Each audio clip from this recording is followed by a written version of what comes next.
Hi, I'm David Rhodes, your host, and welcome to another episode of In the Books, where we bring the most impactful fire service literature to life. Today's guest is Lee Shapiro, a respected leader with a 40-year career in the fire service. Lee began as a volunteer at Blue Hills Fire Department in Connecticut, rose through the ranks to deputy chief, senior tour commander at Hartford Fire Department for 28 years, and now shares his knowledge as a consultant adjunct professor at New Haven and Gateway Community College, a member of the NFPA 1710 committee, and he has a new book, An Insider's Guide to Mentoring the Fire Officer, published back in January of 2025. It's a game changer, a mentoring style handbook packed with real world case studies, critical thinking strategies, fireground accountability tactics, and after action and line of duty death insights. Lee's aim to help officers of all ranks clear the noise and get to the root issues and excel. It's not just theory, it's mentorship in action. Today, we'll tap into his experience, his writing, and his priceless lessons for both aspiring and seasoned officers. Lee, welcome to In the Books. Thank you for having me. Thank you. How's the weather up there? Today it's rainy and muggy. Yesterday was 100 degrees and muggy. Quite the temperature fluctuation up in the Northeast this year. Yeah. I went up there. I was up there a couple of weeks ago, and I was dreading the triple digits coming from Georgia. And I got up there, got off the plane. It was 71. It was like, beautiful, beautiful. That's my first trip to New Hampshire, so I was close. Wasn't too far from you. Yeah. What would Mark Twain said? If you don't like the New England weather, wait a day. It'll change. Wait a day. That's it. Wasn't wrong. All right. Well, let's get into it. Beautiful new book. Thank you. Got it right here on the desk. For a full 49 beans, it could be yours too. So let's get right to it. What inspired you to write the book as a mentoring guide rather than just a traditional leadership manual? Well, I teach a class at FDIC called Critical Thinking for Fire Officer Development. And basically, this book is that class in book format.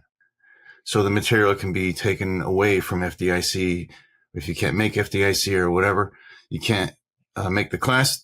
The material is in the book. And it's the whole class plus more material in the book.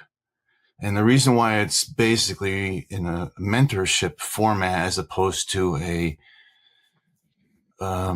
textbook or training manual is because most learning as firefighters know, they go to class, they sit in class, they ask and see classes, or they take tests, exams, they study. But the real learning is in the street. The real learning is in the kitchen table, talking to guys, doing the job from experience and everything else that comes with the job. And that's where the real rub is. And that's what I wanted to get to the heart of.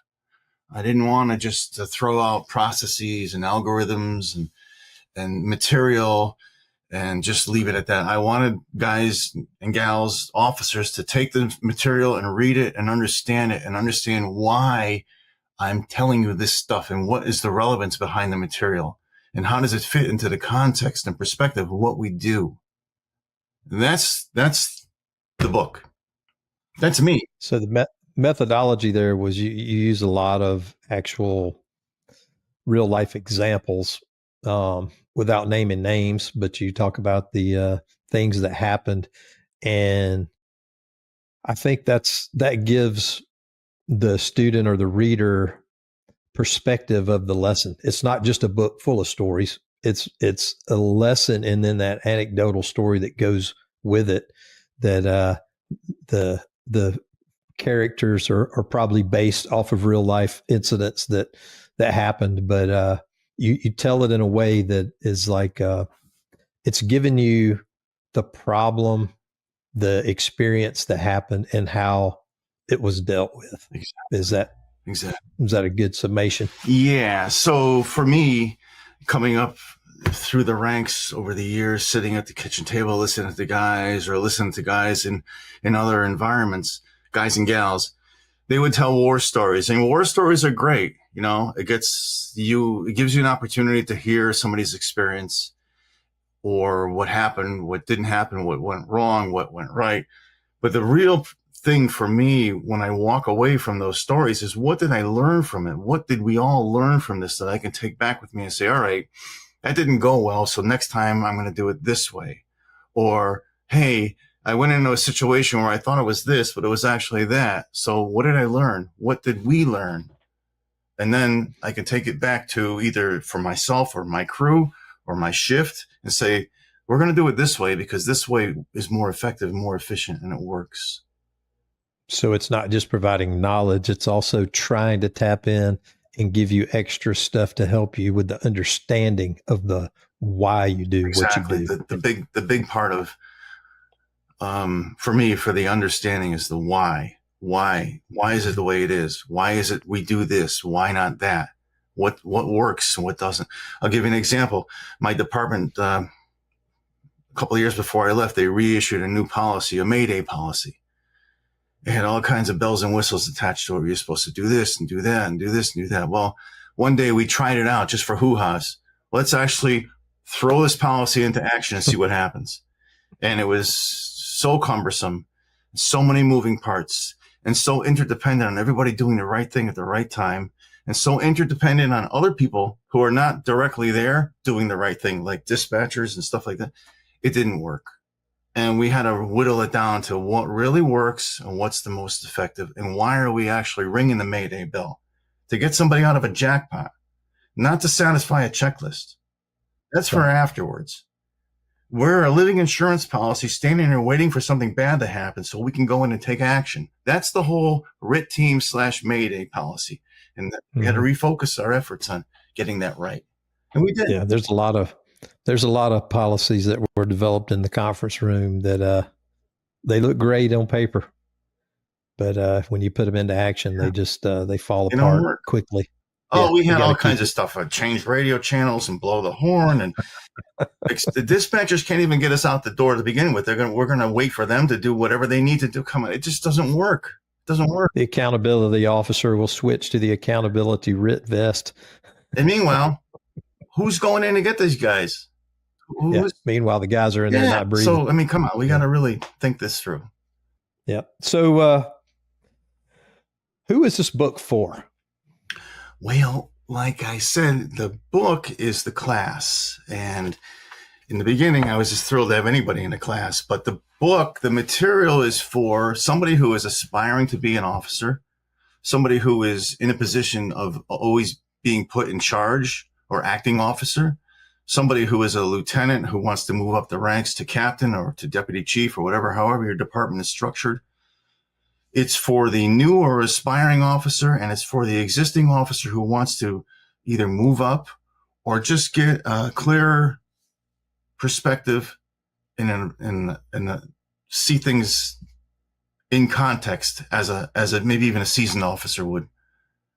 Somebody who might not have a lot of experience, somebody who has very little experience or has only done something once or twice in the last couple of years. That's where this material is coming from, and that's where what it's based on. It's based on somebody would say, come to a senior man or come to someone like a mentor and say, hey, here's my situation. This is what I think I should be doing. Am I doing it right? Am I doing it wrong? What am I missing? That kind of thing. And that goes through all ranks. And that's who I'm looking at. That's who I'm talking to. Well, I'm sure, I know mentoring's been a part of your training and teaching for years. I'm sure you've read other books about mentoring and taken other classes. What inspired you to do this and make it different? What did you do different from what you had seen before? Well, it's always nice to get mentoring in terms of what to do and how to do it, and listen to this guy. He comes from this department, or he's got X amount of years, or he's been to this job or that incident, blah, blah, blah. But mentoring is also watching the bad guys do bad stuff and learning how not to do that, or watching guys not know how to deal with situations and learning from that, or your own mistakes. Believe me, if I had $1 for every mistake, I could retire a billionaire. Just learning from mistakes and learning from from doing things the right way and the wrong way. And not only watching the superheroes and the superstars, but watching the stinkers and see how they operate and learning from them as well. And that's, and not just seeing it and knowing it happened, but knowing how not to do that, because you can get sucked into the system that creates that atmosphere. Also, with the stinkers is, even though they're not the superstars in the job, or they're not into the job, or they're not, the guys that you would want to have in your crew or superstars, one of these days, if you pay attention, which you should be paying attention, they will show you something. They will illuminate something to you, and you will learn something from them. I can name a couple of guys I worked with who were, just there because they were there. And all of a sudden something would come out of their mouth, or they would do something. I was like, wow, I'm impressed. Not only am I impressed, but I learned something. So, I mean, you really have to pay attention to what you're doing, why you're there, and who you're with, because you can learn from the bad as well as the good. Yeah. And actually sometimes learn more. Yeah. Yeah.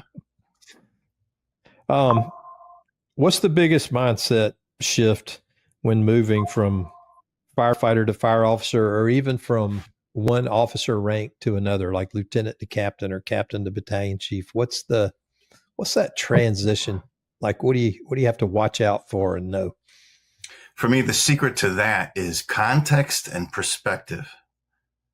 You have to understand exactly what your role and responsibilities are in your new capacity, or the capacity you're trying to achieve, and understand how that fits into context and perspective. What exactly are you supposed to be doing, and how are you supposed to be doing it? A lot of guys get promoted and they concentrate on the perks, or the authority, or the sense of, I know everything because I have a badge to prove it, or like we used to say, the two feathers on your collar. Mm-hmm. But they get in a street, they get in a road, they get in a situation or incident, and they fall flat because they're just not doing what they're supposed to be doing. I've often been told sometimes great firefighters don't make great officers, and great officers aren't necessarily great firefighters. Mm-hmm. And, you have to really have something to draw from experience-wise to be able to put everything that you're seeing into context and perspective. Yep. And that's it doesn't seem like it's a heavy lift, but it's a department responsibility to make those differentiations clear. Like, what is the role of a lieutenant? What is the role of a captain? And if they don't, then you have a responsibility to go out and figure it out. Well, I think it's not just captain's not just lieutenant squared. Yeah, but I think a lot of it, at least for me, and I don't want to speak bad about my department because, I started in '88, so a lot has changed. But if you solely depend on your department to do what you think needs to be done, especially when you're trying to advance your career, you're gonna have a lot of deficiencies. You have to be your own advocate, and you have to seek out this learning where it is. They're only basically there to keep their mandates, above board, and to make sure everything is running, and they have their own issues. Mm-hmm. They're not there to make sure you're the greatest firefighter on the job. That's your responsibility. And learning is where you find it. If you have to go outside and take classes, go to conventions, talk to other people, get involved with the fools, then do it. Don't wait for your department to do it for you. You're going to be disappointed. 100%. What does critical thinking and reading people and environments look like in everyday operations? Again, critical thinking. It's putting things to the context and perspective so you understand exactly what you're dealing with as opposed to what you're fed. So you pull up to a building, you see smoke. What's burning? Are you automatically freaking out, screaming on the radio, you're laying a mile of hose, this and that, or you get off the piece and take a walk? What's cooking? Is it just a car fire, or is it a dumpster fire? Is it a pile of trash, or is it actually a building fire? You have to understand that and think through. It's no different than the fire marshal using the scientific method to do a fire investigation. The 7 steps. What's the problem? What are my options? Choose an option and do your job. Mm-hmm. keep calm. And then you get to that point by a lot of practice and a Oh lot of yeah. repetition, because you don't get if you just rely on the calls, you're not going to get enough repetition to get you proficient. Yeah. I remember being criticized as a probie, as a new guy, under 5 years, going to a working fire and afterwards going up to the chief and saying, "Hey, chief, I understand you gave the order to do whatever, this or that." I said, "Do you mind if I ask you why you made that decision?" And a couple of guys jumped on me, said, well, "How dare you ask him? Who do you think you are?" Blah, blah. And the chief, who, certain chiefs who are really cool about this, they're like, no, I got this. And he would pull me aside and explain the whole thing. Mm-hmm. Explain the whole thing. This is what I had. This is what I saw. This is what I needed to get done. And that was the decision process. And that's the most important part. Even in like a post-incident review, the decision is secondary to why you made the decision. And sometimes I know I found when somebody would explain, okay, why did you take the line to that side of the house and enter through a window instead of going in the front door or whatever? Because it looks weird when I got there as a battalion chief.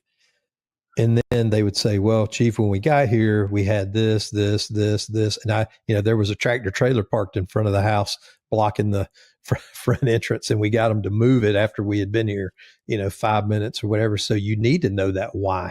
Yeah.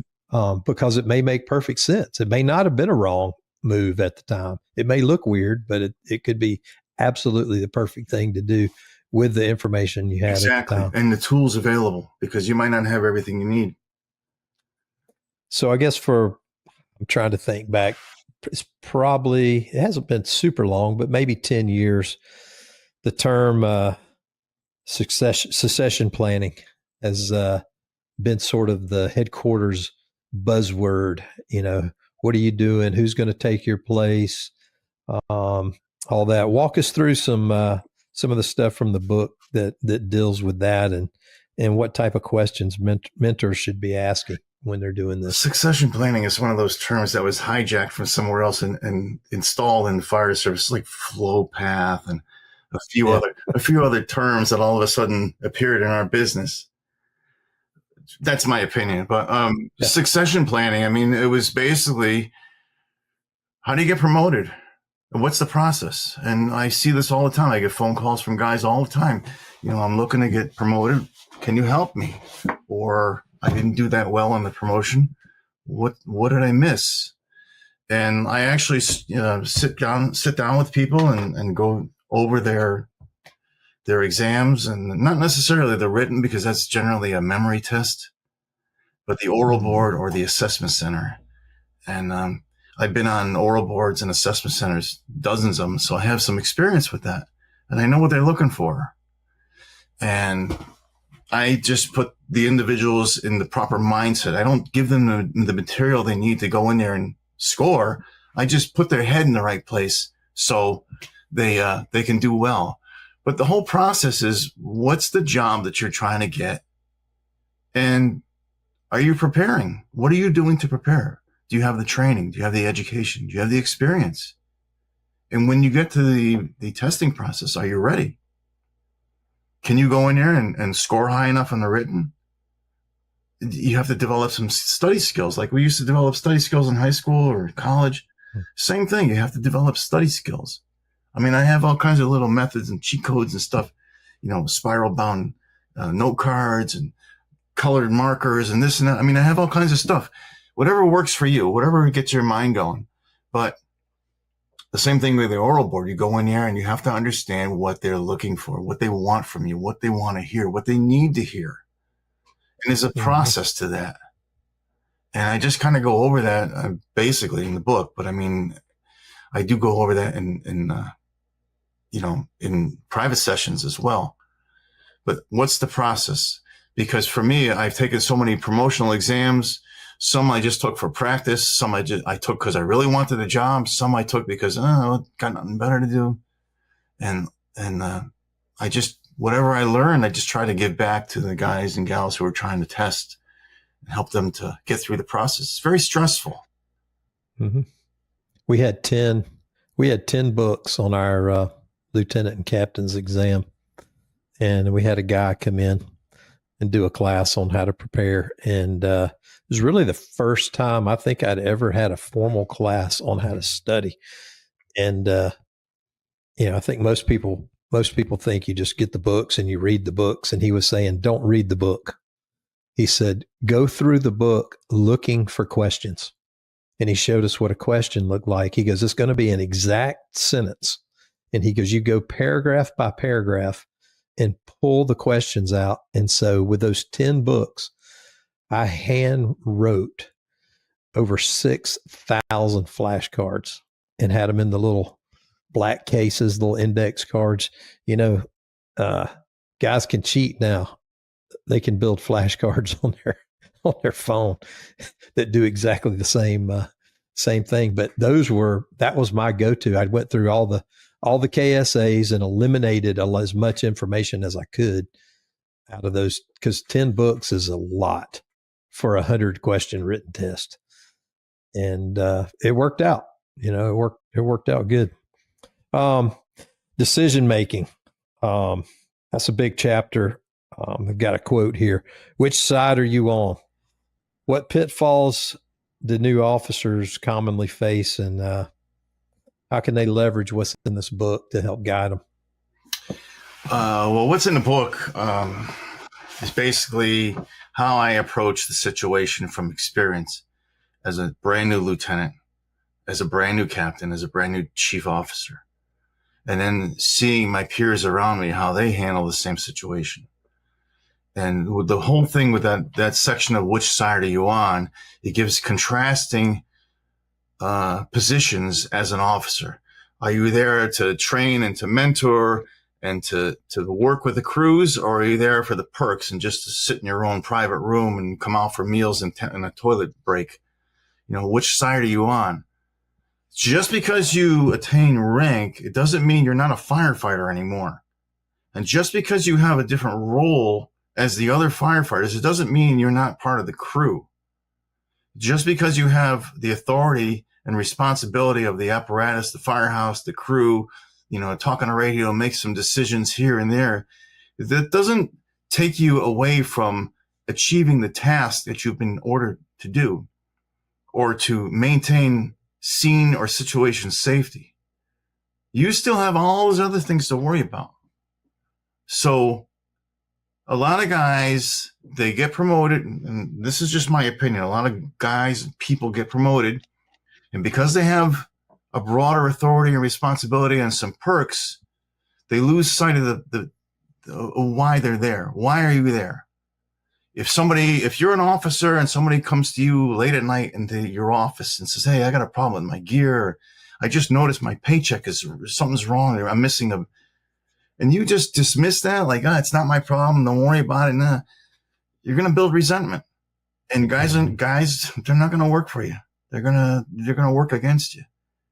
So you have to handle these things with the same speed and diligence as you would handle your own problems, because you're the go-to guy now.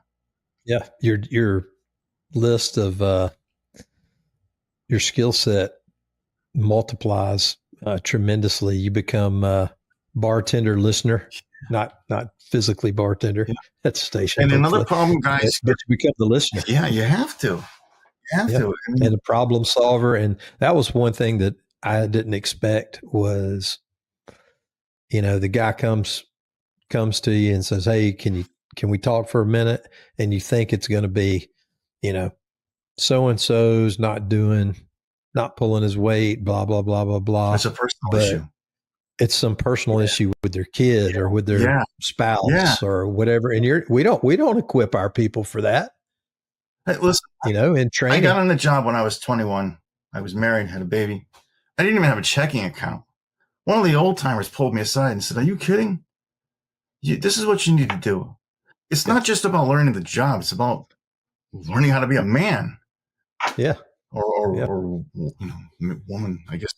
Yeah. It's learning how to function. Another problem guys always find themselves backpedaling is they get a promotion and they have both feet on either side of the fence. Yeah.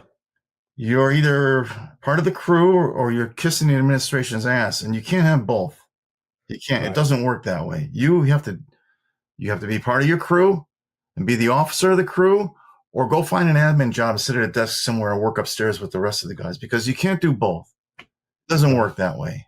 You have to be all in on this side or the other side, because you're going to find out really quickly that things don't work out the way you expected. Yep. That's a big problem. Yeah. People. And another thing, with all due respect to fire chiefs, I did that job. Believe me, I know. He's not working for you. He's working for the mayor. He's got a department to run. He's not concerned about your boots and all that other stuff. He's got people for that. So when you start blaming the fire chief for this and that, he works for the mayor. That's the mayor's guy. So you need to find somebody else to work with and lower in the ranks to figure out what you need to get done. And hopefully he puts somebody in place that is taking care of that. If the organization is big enough. I could write another book about that. Sometimes they're small. They are small, and they do have to do all of that stuff. They do, but I mean, I'm speaking in generalities. Yeah. You talk about the dance card. Oh, the dance card. And accountability. Explain that in the real world application. So I kind of just watched old timers run their operations. A lot of it was done by memory. They'd stand in front of a building and they'd memorize stuff. I don't have a memory for that. I'm a visual guy. I'm a visual learner. I've been accused at times of being a simpleton, which is fine. I get it. But, we've had chiefs over the years who it started with the command board. They threw the command board at us, which is fine. It serves a purpose. It's a tool, the command board. And then one of the chiefs got an idea one day. We're going to do everything on the iPad. We're going to run the entire operation by an iPad. That way I can sit home in bed and watch what you're doing at your call. And basically the overwhelming response to that was, no, you're not. No, we're not. So they don't really teach you, at least where I come from, how to run the incident, how to run an incident. You learn from doing it, and you have certain resources, but it's on you. And for me, the most simple way to do it was the dance card. So in the book, I give examples of the dance card. Is just basically the rip and run sheet folded into quarters. And I'd write down in a column who's on a first alarm assignment by order, because how they're dispatched is their response order. First do, second do, third do. And then I'd assign where they are or what they're doing on the dance card with usually a pen. Mm-hmm. And as I escalated the incident to more resources, I just add another column, or I'd add resources at the bottom. And I just quickly jot down, engine 1 is operating on floor number 2. Well, I mean, if you don't know what they're doing up there, the dance card is the least of your problems. They're operating. What do you think an engine company is doing in a working fire? They're moving down a hallway. They're working in the, If you got to get to that level, then there's a lot bigger problems in the organizations than your command. Yeah, first due truck is popping the roof. Well, what does that mean? Popping the roof. The second due truck is, doing what they do. Searching, whatever, yeah. So I would just jot that down, and it just became easy to work with, easy to understand, and it allowed me to see and visualize the building in a more dynamic way, as opposed to being stuck at a command board, a command board in the street, maybe removed from the actual incident.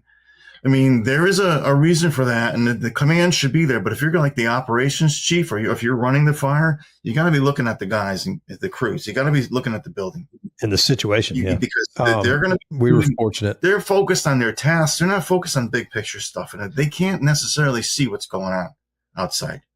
Yeah, if you want all that, if you want iPads and Tactrons and all that, you have to have that as a position.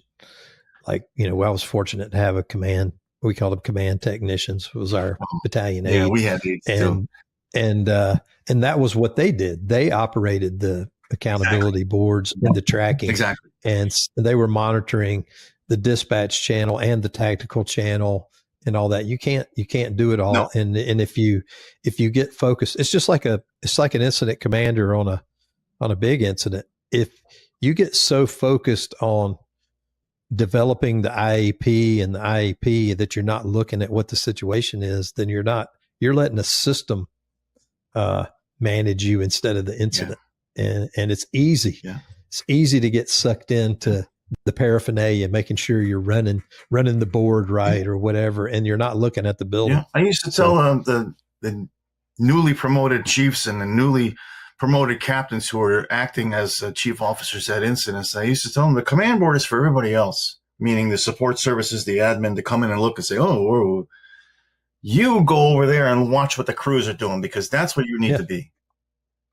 Watch the crews." Or for you to ask back, like, where do we have engine 5? Because maybe right here in the dance card. Yeah, that's what I did too. I had a little cheat sheet, but every now and then, if you had a big incident, there'd be too many. I'd say I'd do 2 alarms with my little like sheet that who's I in had, staging, that kind of stuff. That's all written down on the command board. I'd have to ask for that. I don't know, but what's in front of me and what's operating is all in my hand and in my head. I'm managing it in front of me. And you know what? Like I said, I teach the thing with the fools, the first in boss for beginners, and they're freaking out when they first walk up to a building that's smoking. They're completely freaking out with size up, with a command board, a checklist. Where do I start? I'm overwhelmed. And we just kind of ease them into it in terms of, this is what's important and this is what's not important. Focus on this. What happens when you get to a building that you can't do a 360 on, like downtown in an urban area? There's a couple of simple tricks I show them. And once I show them the tricks, they're like, "Oh my God, that is so simple. It's so easy to understand." I feel more comfortable. And now we got them. Tough subject. Chapter 8, you get into some line of duty death aftermath. Tell us about that chapter. Well, I was a safety officer at that specific incident. I was the line of duty. And the reason why I included that is because if it's not talked about, then nothing can be learned from it. And even though it's a difficult subject, but it needs to be spoken about. It needs to be understood and learned from, because the majority of people who hear about a line of duty death only hear what they're told. They may see something on the news and may talk to a few people, or they may read something, but the minutia is what I wanted to get into, because I wanted the readers to understand how it feels to be in that situation and how important it is to get it right the first time, so we don't have these situations. And there's things that you really don't understand or know about or hear about from these situations. I thought it was important to put that out there, so guys and girls get a real feel for what it's like to go through something like that, and how important it is to know your job and to do your job and to understand the gravity of your rank, responsibility, and authority when you go out there and you start making decisions, as opposed to, "Oh, I was at that call. Yeah, no big deal." No, there's a huge impact to this stuff, this business we're in. Yeah. And then you've got, even though we have more resources now through the fire service with peer support and all that, but nothing is going to replace that relationship with the company officer when something like that happens, and the conversations and because you've sort of you already should have that trust and that familiarity. And so sometimes the outside group coming in is not really the key. No, they're to processing. A lot of, myself included, the intruders, basically tourists. Yeah, they don't understand what we do, and they don't understand what we're going through. I mean, you talk about the firefighter coming up to the officer and talking to the officer about something other than the fire service, something personal. That's basically the very next shift after that incident, I went right back to work, and that's exactly what I did. The entire shift was go from house to house to house, talking with the crews, because better to talk to me than from somebody that comes and says, "Oh, I'm a doctor from such and such. I've never been to a fire, but I can tell you all about how to handle grief." You're not listening. Right. All right. You had a fire engineering article. It was called The Real Value of Fire Service Mentoring. And you talked about how you rose from near the top of the deputy chief's list to actually making it. How did those mentoring moments help shape your career? Well, the first time I took the test, I came out number 12 out of 16, and they only promoted 8. So I was completely devastated, which is silly. But I used the next couple of years, 4 years or whatever, to understand where I went wrong and do better and study harder and learn the craft more than I did before. And I came out number one the second time. And that I had a lot of help. I had a lot of mentorship and a lot of direction and guidance. And I had basically a paradigm shift in my mindset when I realized I wasn't going to get promoted the first time. I had to understand that it was meant to be. That was for a reason. For whatever reason that was, it was meant to be. And I used that time up until the next exam to really not only get promoted, but to do that new job the right way. And that's the time I used to really learn that job as best I could. I got really comfortable doing, chief officer stuff. So you didn't just reread the material and go in and answer the same way the second time and expect a different result? Well, partly I did only because that was the process of getting promoted. But, I did really well. I got a 93 out of 100 on a written. So I was really, in tune with the material. Not that matters. That does not make a chief. No. It's just a test. But it's the process. You got to beat the process sometimes to get the opportunity. You got to get promoted first. But just going into the oral board and the scenarios that they threw at us, it's like, all right, well, this is how I would handle it. This, and this. And, it worked. I mean, I was more comfortable with the material. I was more comfortable under pressure making those decisions and thinking the process through. But that's just a slice of what I did. I had the luxury up until I got promoted to deputy chief. I had the luxury of having 10 years of experience acting deputy.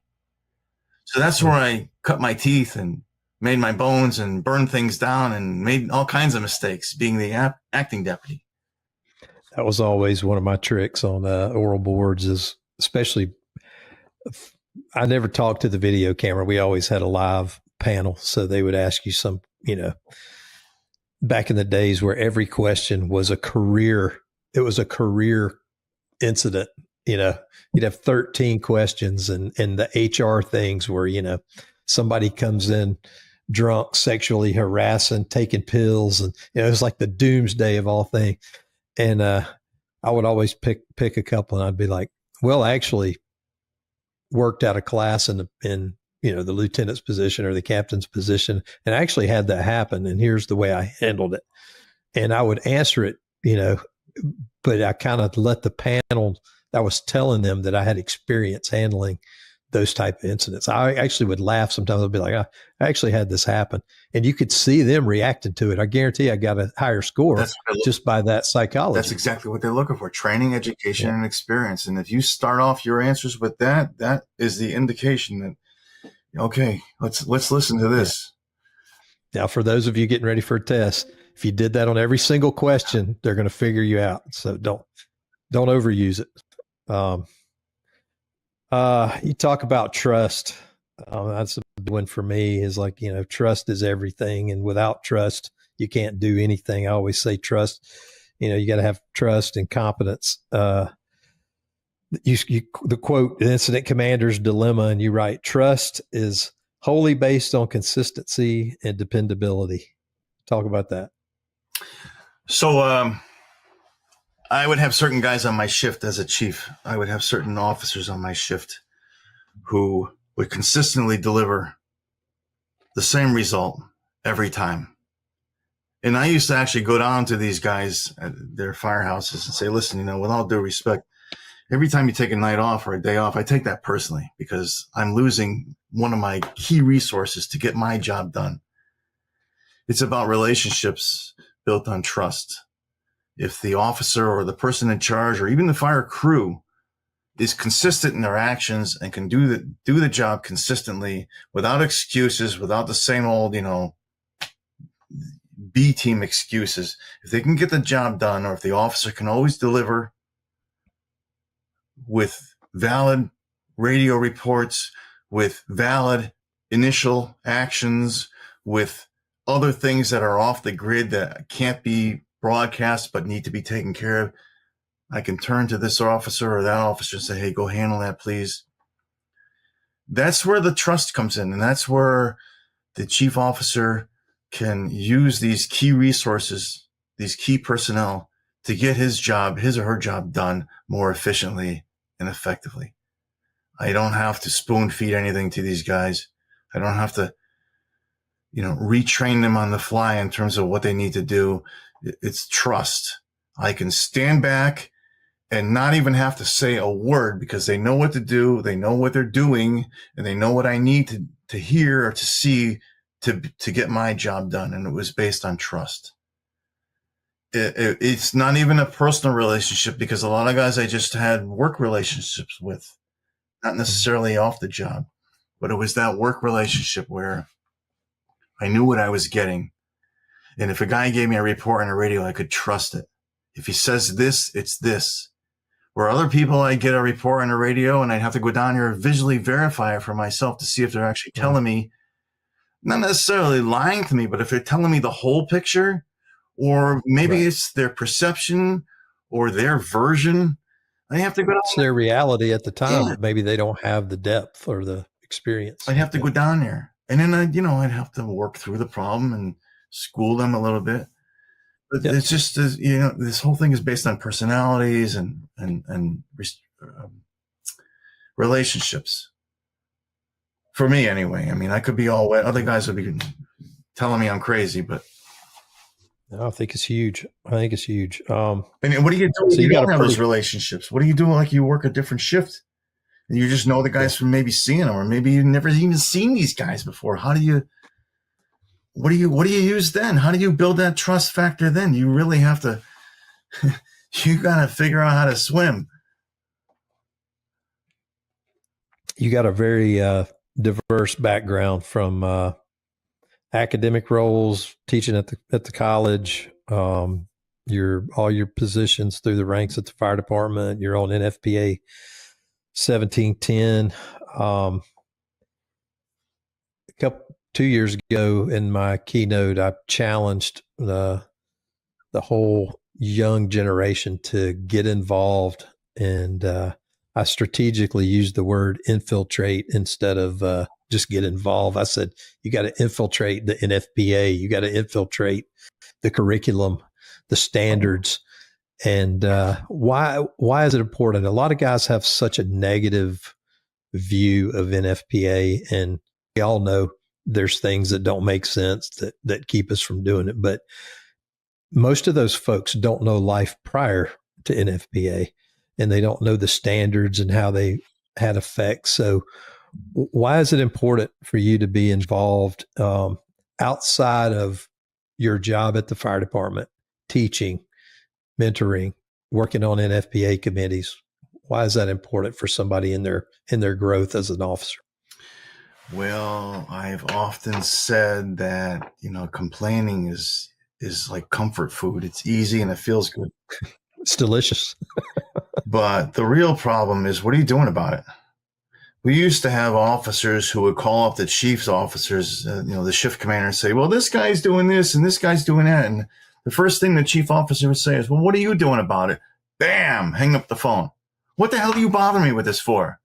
Why do I need you? Yeah. So what are you doing about it? So I've often heard people close to me grumble about this and about that. And I don't like the way this is run, and I don't like the way this guy's doing this and that. I said, well, there is a solution. Take the test, get promoted, and now you have that authority and responsibility, so you can change it the way you feel best. But just to sit back and complain about it, you're not doing anything about it. So with me, with NFPA 1710, I thought it was a pretty cool idea, career deployment. Through the years in my department, every time they come up short with the budget, the first thing the chief and the mayor want to do is cut companies. Let's go right to the low-hanging fruit. Never mind all the stuff that we're wasting money on for any other crap. Let's go close firehouses and get rid of guys. And that used to grind my gears, because why are you going after us? We're the ones out here doing the job.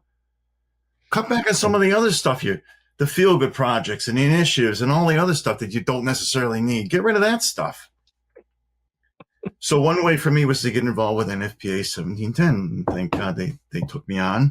I've been with them a few years. And I felt it was important to have a career chief in the process when they write these standards of deployment and how many members should be on an apparatus, how many apparatus should be at a type of incident, those types of things. It's not all bad. It's not all cut and chop and, set up guardrails and restrictions. That's not what NFPA is all about. That's part of it. But the other part is making sure that when a chief or a mayor says, "Oh, we're gonna cut the budget," well, hold on a minute. You're going against the national standard. How do you explain that when it goes sideways? You go from 4 to 3, or when you go from sending 3 apparatus to 1 apparatus. How do you explain that? And here's why it's important to have those standards. And the other thing that I found is being on the committee, the last go around in the writing process, I'm just the guy sitting in the back of the room. I really am nobody to speak of, but there were certain things that were being changed that I spoke up about. And now the things I spoke up about are actually in the standard. Mm-hmm. They were pounding they were coming up with problems about response times and why response times are so slow in certain places, in certain regions, at certain times of the year. Why does it take 12 minutes to get to a call that normally would take 3 minutes or whatever? And they were starting to look at certain things as to the why that took so long to get the apparatus there. And I said, wait a minute, hold on. It's been my experience that a lot, especially in the Northeast area, response times are delayed because the streets aren't plowed thoroughly. You got narrow roads where there should be wide roads, and you can't get an apparatus down there in the middle of a snowstorm or even a week or two after a snowstorm. The roads are narrow. And then throw in this new fad of outdoor dining where they bump out the curb so you can have your lunch and dinner out in the street instead of in the restaurant. That narrows the street down too. So now this bike lane. That's another problem that we have to deal with. So that's why the apparatus are slowing down at times in certain places in certain regions. It's not just guys are dragging their feet to get to the piece because it's another EMS call or it's or this or that. There's reasons behind it. And we found that out because we were going through an accreditation process and we couldn't figure out why the numbers were skewed. Response time numbers were skewed. And it was the process. It was the process coupled with the street problems and the street strictures. It was too long for the dispatcher to enter it into the computer, too long to push the button, too long for it to transmit it to the house. Yeah, it's easy to blame the guys for all the problems. Yeah, I remember us doing the turnout time, and we were just like, where did this number come from? And we went back and we finally found out it's like the very first version. That number was just made up. It was a best guess. And so then we looked internally and we were like, all right, we kind of have 3 different station layouts. And like the new stations, some of the bunk rooms were not close to the apparatus, and so you had more travel time. You had all, what if the guys are training, when a call comes in and they got to pack up and secure stuff off of a side of a road. You can't just cut your stuff loose and just leave it there. It'll be gone when you get back. And so we ended up coming up with our own like turnout times and stuff, but that took years. That's called reliability. That's the term they use. Not dependable, reliable. I was a little surprised by that, but that's the term that's used, reliability. What is your reliability? And the other big buzzword was outliers. We're going to take the outliers out and come up with an average. So what would you say to a chief about adopting this book for a department mentoring program? What's the value add, and especially for the new officers? Like I know a lot of departments have started programs, and I wanted to ask you about that too. So some people have formal mentoring programs, and I got mixed emotions on them. I think they're all good, but I think there's a difference between getting assigned a mentor and then having kind of gravitating toward your mentors. Yeah. I think both are good, but what would you say to a chief about maybe adopt in this book, and what's your philosophy on that? You got a better idea? Let's hear it. That's what I would say. You want to start a program? You want to make this formal? You want to, whatever you want to, let's hear it. You got a better idea? Let's hear it. This is for somebody who, who wants to be mentored, but can't necessarily be mentored, doesn't have somebody to mentor them, doesn't have a program, isn't getting what they want to hear in terms of being mentored. There might not be anybody with any real experience to go to. That mentor that you are gravitating towards might be from a different department. You might only be getting the good stuff as opposed to all the stuff, even the bad. So this is an opportunity for you to get some insight into how to go about your daily routine in terms of being an officer or aspire to be an officer. And this is just, I don't even know how I would describe it. You become the proxy mentor in a way. Yeah. It's meant to help the guys and gals who might not necessarily have anybody to go to, or might be going to the wrong person and not be getting what they really want to hear. Not everybody can go and talk about a line of duty death and the details and the minutia, because not everybody has experienced that. Right. Like I said, I was extremely fortunate to have 10 solid years of acting deputy chief experience, trigger time, not just my butt in the seat, trigger time to draw from. So when I actually got into the position with the promotion, it was just, learning the ins and outs of that new job as opposed to standing in front of a building or a car accident or a hazmat call or something else. That was covered already. I had the experience. So not everybody is that fortunate to have those people around. So this is why I put the book together. First it was the class, and now it's the book. It's to give somebody an opportunity to learn something that might not be found in other books or from other people. Yeah. And if they do have a mentor, it's a good driver of the conversation. Yeah, and you know what? They could from both sides. Maybe you're mentoring somebody and you can get some tips. Yeah, well, mentoring goes both ways too. I mean, the mentor might need a mentor, and you could school somebody under you, but who's schooling you? And you might need to go out and find somebody else to talk to help yourself out as well. So mentoring is a two-way street. What kind of feedback and reaction have you gotten from folks who've read the book? Well, it's been out for about 6 or 7 months now. Yeah, the consistent feedback that I've heard is that it's like having a conversation.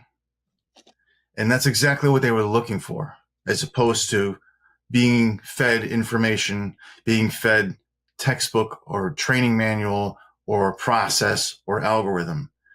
It's not that. It's a conversation. And that's the draw that I've heard a lot of people say. It's like talking to you. I hear your voice when I'm reading the material.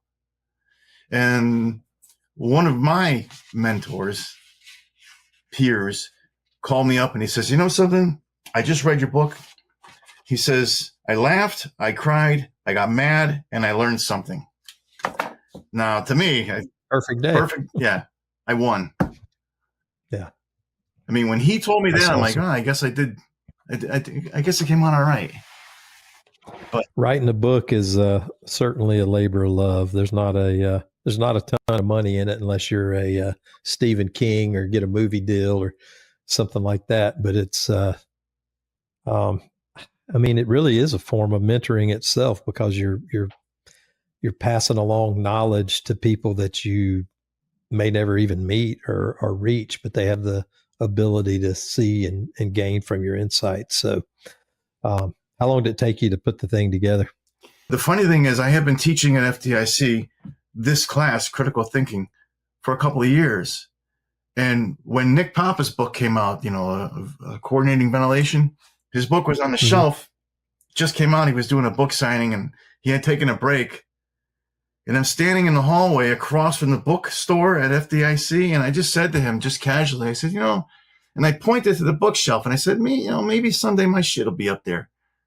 Mm-hmm. And he says, "Well, You need to talk to this guy and make it happen. And here we are. It's awesome. Feeling the pride to see it up there on the shelf, I bet. Yeah, it's I never expected in a million years to be in this position. Never. I was just one of those We're glad you work and kept my head down and mind my own business and did my job. And now, now you're gracing the cover. Yeah. Gracing the cover. Well, yeah, when you turn the page in the magazine and you see this, it's incredible. It's for me, it's incredible. Yeah. And that's this month, right? Don't you have an article this month? This was last month. Yeah, this month I have an article. It's the safety officer more than just a checkbox. And that talks about, again, the hard part. The safety officer isn't just watching tasks and watching crews and watching this, that, and the other thing and making sure all the checkboxes are marked and everything is. What if your incident commander is going off the rails? You still have a responsibility. And it happens. Things happen. So you really got to step in and make an unpopular decision and do the right thing. And, a lot of guys are like, wait a minute, didn't think of that. Well, I did because it happened. Yeah. It's good stuff. I don't mind being the bad guy as long as nobody gets hurt. I hear you. All right. It's an insider's guide to mentoring the fire officer by Lee Shapiro. He's been our guest today. It's been fun getting the insights and catching up. If you want to get a copy, you can get your copy at fireengineeringbooks.com. And with that, we'll wrap it up. Lee, enjoyed spending an hour with you. And thank you for this opportunity. Good luck. And before we know it, we'll be back at FDIC. Thank you. Thank you for this opportunity. All right, everybody. It's David Rhodes, and this one is In the Books.